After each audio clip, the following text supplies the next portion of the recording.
और संस्कृत के तो वो पंडित थे ही, दक्षिण भारत के थे। और आज भी इतना विशाल स्थान है, आप तो गए ही हैं। 11 चौक हैं आश्रम के भीतर, 7 कुआं हैं, एक बावड़ी है, 11 चौक हैं। अभी तक आश्रम की बाउंड्री नहीं बनी थी, चैर दीवारी।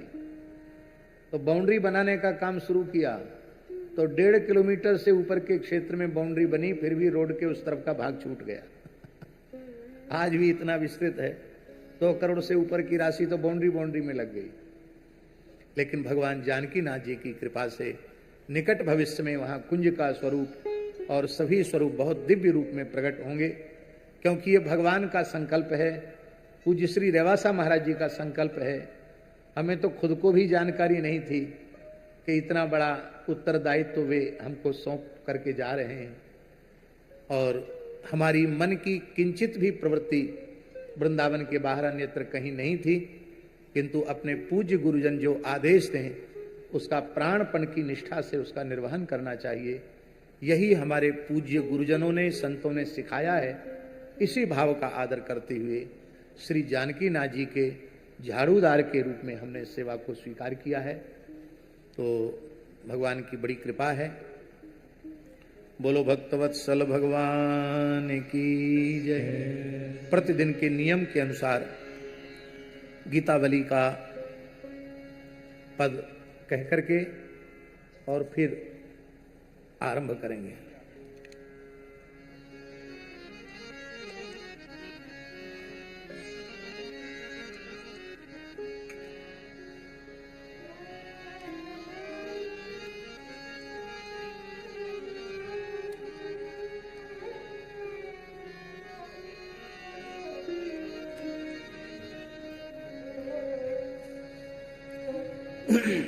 बालकांड गीतावली पद संख्या 76।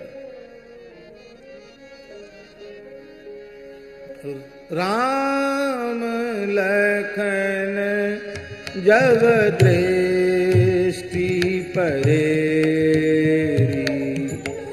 राम लखन जब दृष्टि परेरी, अवलोकत सब भव भग्न वेगा। भग्न वेगा जो तीव्र गति से बढ़ रही है वो वेग रुक जाता है और वहीं के वहीं ऐसे ऐसे चक्कर लगाने लग जाती, घूमने लग जाती, मानो बड़ी तेज फिरकी लेकर के नदियां नाच रही हों और नाचते नाचते आनंद विह्वल होकर के वो मन में सोचती हैं कि हम कैसे भी श्याम सुंदर के चरण कमलों का स्पर्श कर लें। अब ठाकुर जी तो ऊपर खड़े हैं, नदियां नीचे बह रही हैं, ऊपर गिरिराज जी के शिलाखंड पर खड़े हैं, कैसे नदियां वहां तक पहुंचे। तो वे नदियां तरंगायित होकर सरोवरों में आती हैं और सरोवर तरंगायित होकर वे नदियां उन सरोवरों में खिले हुए पुष्पों को ले लेती हैं, कमल पुष्पों को ले लेती हैं और कमल पुष्पों को लेकर तरंगों में पुष्प जा रहे हैं। एक झांकी का दर्शन करें, चारों ओर से तरंगायित होती हुई नदियां आ रही हैं, कमलों के पुष्पों को लेकर के कमल पुष्पों को लेकर के आ रही हैं और श्याम सुंदर के चरणों में अर्पित करती हैं।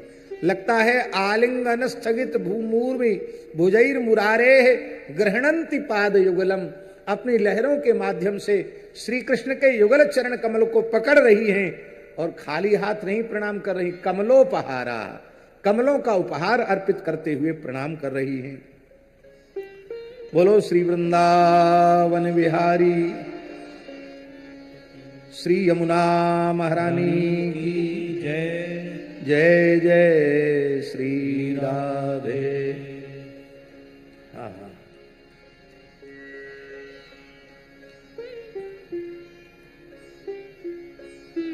ये श्री यमुना जी कौन है?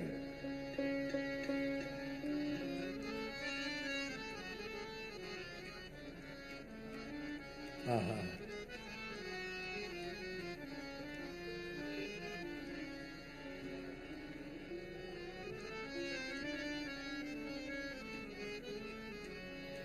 श्री यमुना महारानी की जय।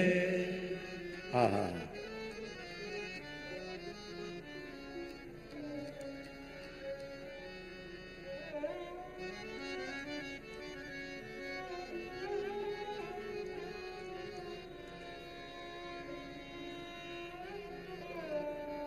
ये यमुना जी का है। नमो नमो जयति श्री यमुने, नमो नमो जयति श्री यमुने। जय कालिंदी पुलिन मनोहर, जय कालिंदी पुलिन मनोहर। श्यामा श्याम करत तहाँ रमण, श्यामा श्याम करत तहाँ रमण। नमो नमो जयति श्री यमुने, नमो नमो जयति श्री यमुने। जल क्रीड़ा खेलत तेरे तट, जल क्रीड़ा खेलत तेरे तट। तुम सम नहीं को तीनों भुवने, तुम समय नहीं को तीनों भुवन। सुर नर मुनि के ध्यान न आवत, सुर नर मुनि के ध्यान न आवत। सो तिहारे गृह गवने, सो तिहारे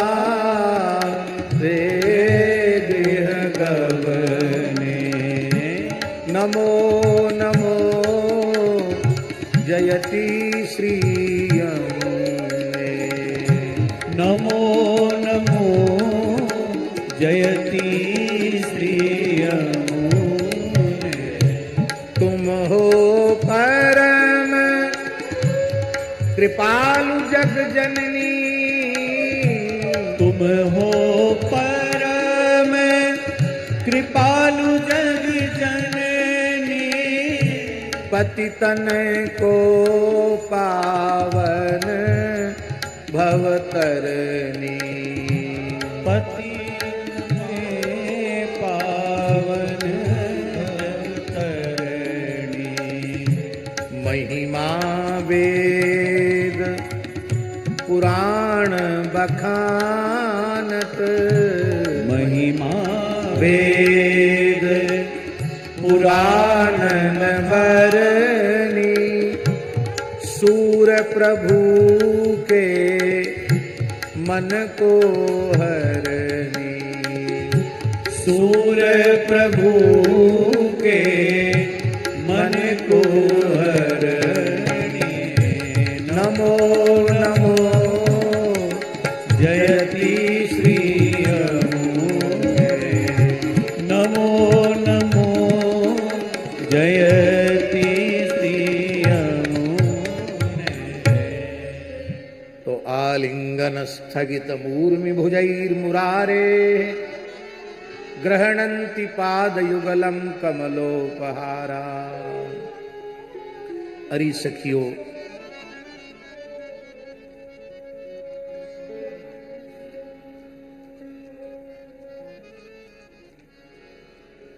दृष्ट्वा तपे ब्रजपसून् सह राम गोपैः सञ्चारयन्तमनुवेणुमुदीरयन्तम्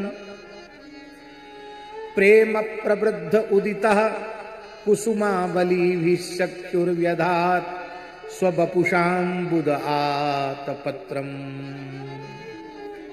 अरे सखी, ये नदियां तो हमारे पृथ्वी की वस्तुएं हैं, ये तो धरती की हैं, और ये श्याम सुंदर के चरणों में कमलोपहार अर्पित कर रही हैं। कौन आश्चर्य है। अरे इन बादलों की ओर तो देखो, ये तो धरती की वस्तु नहीं है, ये तो आकाश में मंडरा रहे हैं। इन बादलों के हृदय में भी कितने प्रेम का संचार हो रहा है। ये देखते हैं कि हमारे प्राण जीवन धन कृष्ण बलराम अपने सखाओं के साथ गैया चरा रहे हैं और क्वार की तेज धूप पड़ रही है, तब ये बादल आ करके सूर्य की प्रखर किरणों को रोक करके श्याम सुंदर के ऊपर छत्ता तान देते हैं, धूप छतरी लगा देते हैं, और इनको कहीं गर्मी न लग जाए तो नन्ही नन्ही बूंदों से जल की वर्षा करते हैं। अरे सखी, ये मेघ बरस नहीं रहे हैं, ये तो पुष्पांजलि अर्पित कर रहे हैं श्री कृष्ण के ऊपर। श्वेत पुष्प चढ़ा रहे, उज्जवल एकदम सुंदर जल बरस रहा है ना, तो वो उज्जवल जल की बूंदों उनको श्वेत पुष्प की उपमा दे रहे हैं। श्वेत पुष्प चढ़ा रहे हैं, श्वेत पुष्प नहीं चढ़ा रहे हैं, मानो वे अपने आप को न्योछावर कर रहे हैं श्री कृष्ण के ऊपर। अब सखियां कह रही हैं, चलो नदियों को देख लिया, पक्षियों को देख लिया, भूमि को देख लिया, बादलों को देख लिया, स्वर्णमणियों को देख लिया, अब इनकी ओर तो देखो। कौन? जो वृंदावन की भीलनी है, कोल भिल्ल जाति की जो भीलनी है, इनकी ओर तो देखो। जो वृंदावन में पुष्प चयन के लिए आई है, जो औषधियों के संचय के लिए आई है, जो सूखे काष्ठ बटोरने, लकड़ी बटोरने के लिए आई है, इन भीलनियों को तो देखो। पूर्णा पुलिंद्य उरुगाय पदाब्ज राग श्री कुंकुमेन दयितास्तन मंडितेन तद्दर्शन स्मर रुजस्तृण रूषितेन लिम्पन्त्य आनन कुचेषु जहुस्तदाधिम। अरे सखी, इन वृंदावन की भीलनियों की ओर तो देखो। भले ही ये भिल्ल जाति में उत्पन्न हुई हैं, लेकिन इनका जीवन धन्य हो गया। ये कृतार्थ हो गई, ये कृतकृत्य हो गई हैं। क्यों? क्योंकि इनके हृदय में श्री कृष्ण के प्रति बड़ा भारी प्रेम है। बड़े प्रेम पूर्वक श्री कृष्ण का ये दर्शन करती हैं। और जब अपनी बड़ी बड़ी आंखों से ये भिलनियां जब श्याम सुंदर को गैया चराते बंसी बजाते देखती हैं, तो उनके हृदय में भी व्याकुलता जगती है कि कैसे हम दौड़कर चिपटकर श्री कृष्ण का आलिंगन कर लें, दृढ़ बाहु पास में श्री कृष्ण को भर लें। लेकिन अब उनको प्रेम की व्याधि ऐसी लग जाती है। प्रेम की व्याधि जानते हो कैसी होती है? नहीं जानते। भगवान करे न जानो तो बहुत अच्छा है। संसार में प्रेम तो है नहीं, केवल व्यक्ति अपने स्वार्थ पूर्ति गए। माताओं, सीताराम, ये बात करने की जगह नहीं है। कितना रसमय प्रकरण हो रहा, आप लोगों की बात ही बंद नहीं हो रही। बड़े दुख की बात है। हाँ, हम भूल गए बात, क्या कह रहे थे? हाँ, संसार में कहीं प्रेम है नहीं, केवल व्यक्ति अपनी वासना पूर्ति के लिए प्रेम का स्वांग रचता है, नाटक करता है, अभिनय मात्र करता है। क्योंकि प्रेम किसको कहते हैं? जिसमें स्वसुख की कामना न हो, पूर्ण तत्सुख सुखित्व हो, उसे प्रेम कहते हैं। और जहां अपने सुख की कामना है, वहां प्रेम कहां है? वहां तो स्वार्थ पूर्ति का व्यवहार मात्र है, वहां प्रेम नहीं है।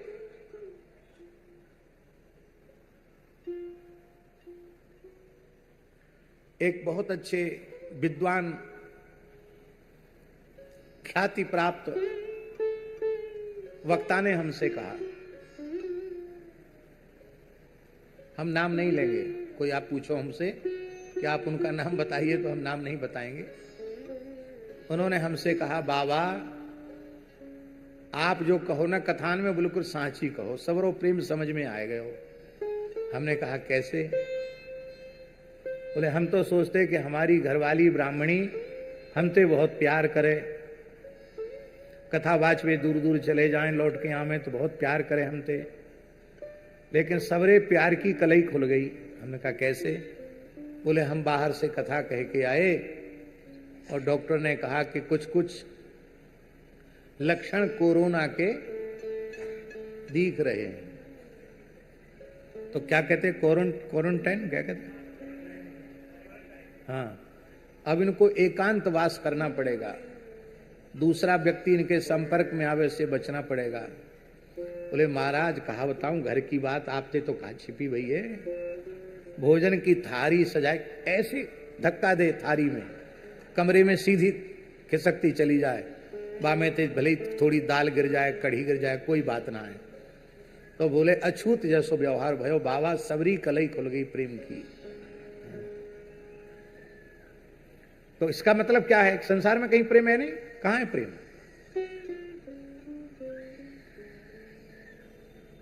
प्रेम कहीं नहीं।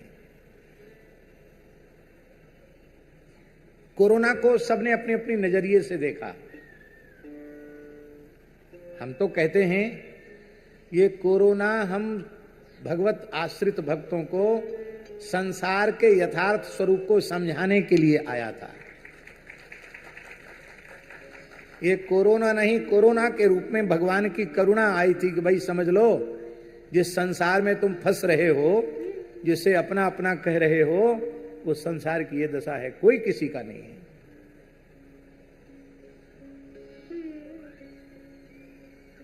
ये स्थिति, संसार में कहीं प्रेम नहीं है। प्रेम माने क्या होता है? प्रेम माने साक्षात श्री कृष्ण, प्रेम माने साक्षात श्री राधा रानी। इसलिए हमारे ब्रज के रसिकों ने कहा, प्रेम के खिलौना खेलत दो प्रेम खेल। जैसे दीपावली के समय में शक्कर के खिलौने बनते हैं, श्री ध्रुवदास जी महाराज अपनी वाणी में कह रहे हैं कि राधा कृष्ण क्या है? बोले ये प्रेम के खिलौना है। जैसे चीनी के खिलौना ऊपर से नीचे तक शक्कर ही शक्कर के होतेंगे नहीं, ऐसी ये प्रेम सार विग्रह हैं। ये स्वयं प्रेम के स्वरूप हैं। वृंदावन भी प्रेम का स्वरूप है, यमुना जी प्रेम का प्रवाहित स्वरूप हैं, और प्रेम का घनीभूत स्वरूप, जमा हुआ स्वरूप श्री गिरिराज जी हैं। और इसमें केवल प्रेम ही प्रेम का विलास है। प्रेममय वृक्ष हैं, प्रेममय पशु पक्षी लता कुंज निकुंज सब प्रेममय है। प्रेममयी सैया पर, प्रेममयी सेज पर, और प्रेम के दो मूर्त विग्रह क्रीड़ा कर रहे हैं। यह है वृंदावन का रस, यह है वृंदावन का भाव। प्रेम के खिलौना खेलत दो प्रेम खेल। संसार में प्रेम नहीं है, इसलिए वस्तुतः प्रेम कहते ही उसको है जिसका साक्षात संबंध भगवान से हो, उसको प्रेम कहते हैं। इसलिए कबीरदास जी ने कहा, पोथी पढ़ पढ़ जगमुआ, पंडित भयान कोय, ढाई आखर प्रेम का, पढ़े सुपंडित हो। श्री कबीरदास जी ने कहा, प्रेम बिकंता में सुना, मैंने सुना कि प्रेम बिक रहा है, पर उसकी कीमत क्या है? माथा साटे हाथ, सिर दे दो और प्रेम ले लो। बोले बूझत बिलम न कीजिए, तुरंत दीजिए काट। यदि शीश देकर भी प्रेम की एक बूंद मिलती हो तो एक क्षण का विलंब मत करो। कोई दीवाना शीश देकर प्रेम ले जाएगा और तुम ताकते रह जाओगे। प्रेम कब होता है? जब पूरी अहम शून्यता आ जाती है तब प्रेम होता है। बहुत ध्यान से सुनिए बात। अहम शून्य हुए बिना न तो ज्ञान प्रकट होगा, न अहं शून्य हुए बिना प्रेम प्रकट होगा। संपूर्ण अहं विगलित हो जाएगा तब प्रेम प्रकट होगा।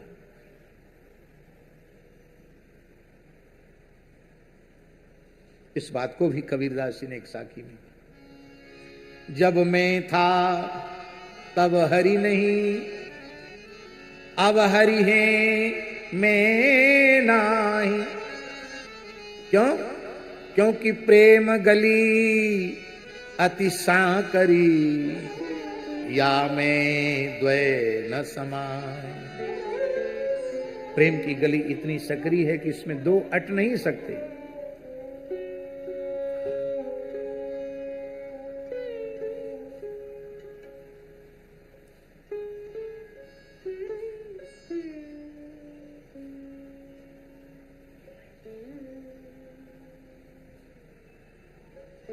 कितने संत वाणियों में इतने वचन हैं संतों के कि उनका बहुत स्मृति में आ रहे हैं, लेकिन हम सब भावों को नमस्कार करते हैं।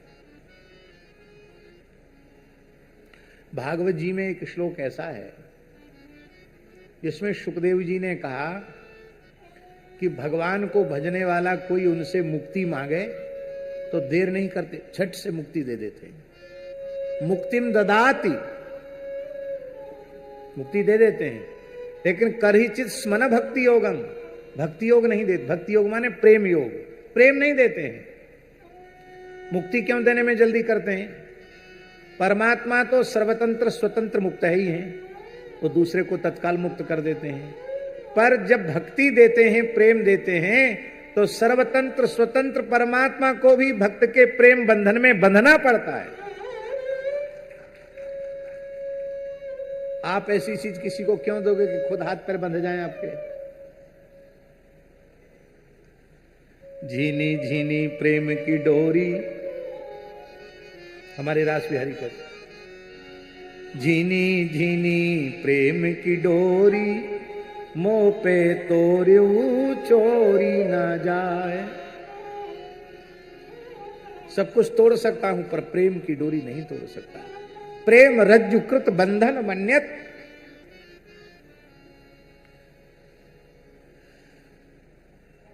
दो ही जगह प्रेम है संसार में, या तो भगवान में प्रेम है या भगवान के भक्तों में प्रेम है, संतों में प्रेम है, और प्रेम कहीं नहीं। संतों में भी शुद्ध प्रीति है। दासरिया जी, आप कहेंगे शुद्ध प्रीति कैसे? वो शुद्ध प्रीति उनमें इसलिए है कि वे व्यवहार करते समय व्यक्ति नहीं देखते, उस व्यक्ति के भीतर विराजमान परमात्मा को देखते हैं। इसलिए संतों के प्रेम में विषमता नहीं होती। संसारियों के प्रेम में विषमता होती है, संतों के प्रेम में विषमता नहीं होती। हमारे पूज्य गुरुदेव श्री भक्तमाली जी महाराज, उनके बारे में सैकड़ों लोगों से हमने सुना, वो सब कहते महाराज जी सबसे ज्यादा प्रेम हमसे ही करते थे। अरे अभी बात जाने दो, अभी रेवासा महाराज जी तो 2024 में ही साकेत पधारे हैं। एक व्यक्ति ऐसा हमें नहीं मिला जिसने ये कहा हो कि महाराज जी हमसे प्रेम नहीं करते थे। सबने कहा पूज्य स्वामी श्री राघवाचार्य जी हमसे सबसे ज्यादा प्रेम करते थे। कैसे प्रेम करते थे भाई?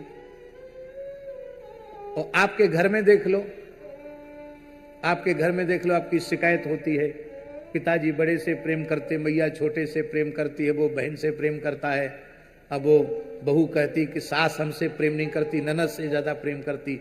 ननद कहती है बहू क्या आई, अब हमको तो एकदम किनारे कर दिया है। अब संयुक्त परिवार तो धीरे धीरे समाप्त हो गए हैं, लेकिन 10-5 लोगों के परिवार में ही प्रेम नहीं स्थापित हो पाता, कलह भीतर से बना रहता, राग द्वेष बना रहता। क्यों? क्योंकि भगवान का अनुसंधान करके वे प्रेम नहीं करते हैं, वे संसार के नाम रूप को स्वीकार करके प्रेम करते हैं, और सुख देने के लिए, प्रेम देने के लिए प्रेम नहीं करते हैं, सुख लेने के लिए प्रेम करते हैं। हमने पहले भी कहा था, सुख लेने की वस्तु नहीं है, सुख देने की वस्तु है। दुख देने की वस्तु नहीं है, दुख भोगने की वस्तु है। और सुख दो, दुख आया है तो स्वयं प्रसन्नता पूर्वक भोगो, क्योंकि इसमें किसी का दोष नहीं है। को न काहू सुख दुख कर दाता, निज कृत कर्म भोग सब भ्राता। अपने किए हुए कर्म का परिणाम सब भोग रहे हैं, इसमें किसी का कोई लेना देना नहीं। आपके घर में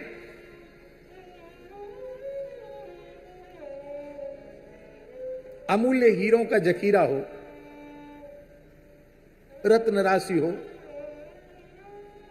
आजकल तो सोना चांदी सुनते बहुत महंगा हो गया, फिर भी आपने पहले से रख रखा हो, 10-5 क्विंटल चांदी हो, एक आध क्विंटल सोना मानो आपके घर में रखा हो, तो क्या आप पर्चे छपवा कर पूरे सूरत में चिपकवाएंगे कि मेरे घर में इतना सोना रखा है, इतनी चांदी रखी है, इतने हीरे पन्ना पुखराज जवाहरात रखे? आप पर्चे छपवाएंगे क्या? बोलो। अरे पर्चे छपवाने की बात जाने दीजिए, आपकी यदि धन में आसक्ति ममता होगी तो पूरी पूरी बात अपनी पत्नी को भी नहीं बताएंगे।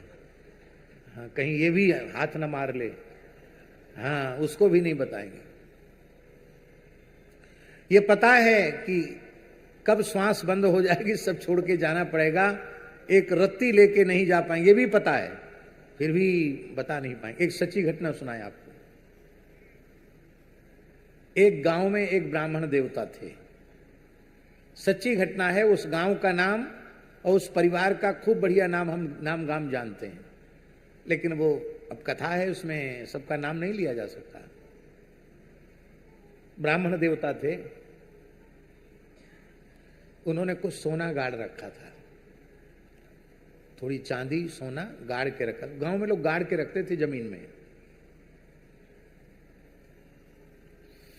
किसी को बताते नहीं थे, लेकिन बच्चों को और पत्नी को थोड़ी थोड़ी भनक थी कि इन्होंने कहीं दाव रखा है, जो बाहर है हम उतना ही जानते हैं, जो भीतर कहां दबा है पता नहीं।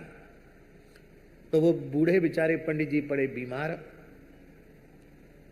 तो उनके एक पुत्र ने उनकी बहुत सेवा की, बहुत सेवा की, यहां तक कि जैसे छोटे बच्चे का मलमूत्र माता हाथ से धोती, इस तरह की सेवा की। तो उनको भी मन में दया आ गई, भाई ये बड़ा पितृभक्त इस कलयुग का श्रवण कुमार है, तो इसको बता दें, पता नहीं कब सांस हमारी रुक जाए, इसको बता दें। तो जब बहुत ज्यादा बीमार थे तो उन्होंने धीरे से कहा कि देखो, जो बाड़ा है ना गौशाला, वहां की अमुक कोने पे, इतनी गहराई पे ये रखा है, देखो किसी को भनक मत पड़ने देना, और बाद में हम चले जाएं तो बढ़िया हमारा सब काम काज करना, और तुमने सेवा किया तुमको मिलेगा। तो वो भगवान की इच्छा मरणासन्न अवस्था में उन्होंने बताया था, फिर सेवा से धीरे धीरे ठीक हो गए वो, और इतने ठीक हो गए कि बढ़िया से चलने फिरने लगे। तो जैसे ही चलने फिरने लायक हुए तो उन्होंने सोचा कि वो लड़के को बता दिया था, पहले वहां थोड़ा देख के हमें एकांत में कुछ है कि नहीं। वहां उन्होंने देखा कि वहां तो ऐसे लगता है कि किसी ने गड्ढा खोदा है, वहां क्यों खोदा जाता है तो वहां कुछ गड्ढा हो जाता है। तो उनको शंका हो गई, और जब उन्होंने खोदा तो कुछ नहीं, वो तो पार हो गया था। तो बीमारी में तो मरणासन्न होकर बच गए, लेकिन जैसे ही उन्होंने देखा कि वो सोना गायब हो गया, वहीं हार्ट फेल हो गया, वहीं मर गए। उसी दिन हार्ट फेल हो गया, उसी दिन मर गए।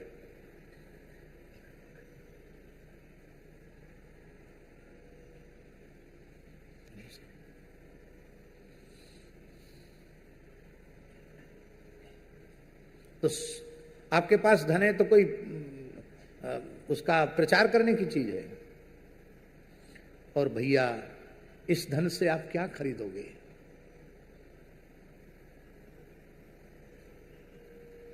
कोई एक देश का देश खरीद लोगे मान लो इस धन से, तो भी तो जो कुछ भी आप इस धन से खरीदोगे वो अविनाशी वस्तु नहीं होगी, वो विनाशी वस्तु ही होगी, नाशवान वस्तु को ही आप खरीदेंगे।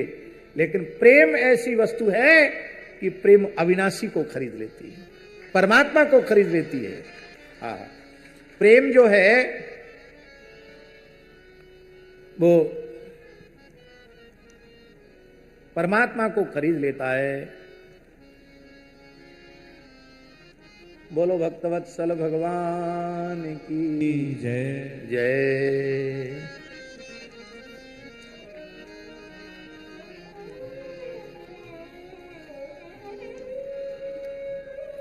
जय जय श्री राधे, जय जय श्री राधे, जय जय श्री राधे।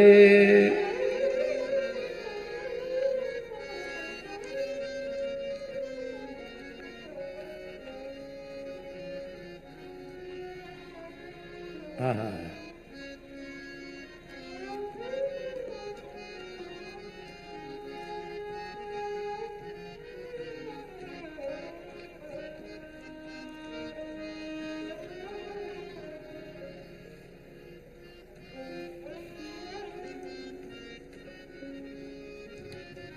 गोविंद जय जय गोपाल जय जय गोविंद जय जय गोपाल जय जय राधा रमण हरि गोविंद जय जय राधा रमण हरि गोविंद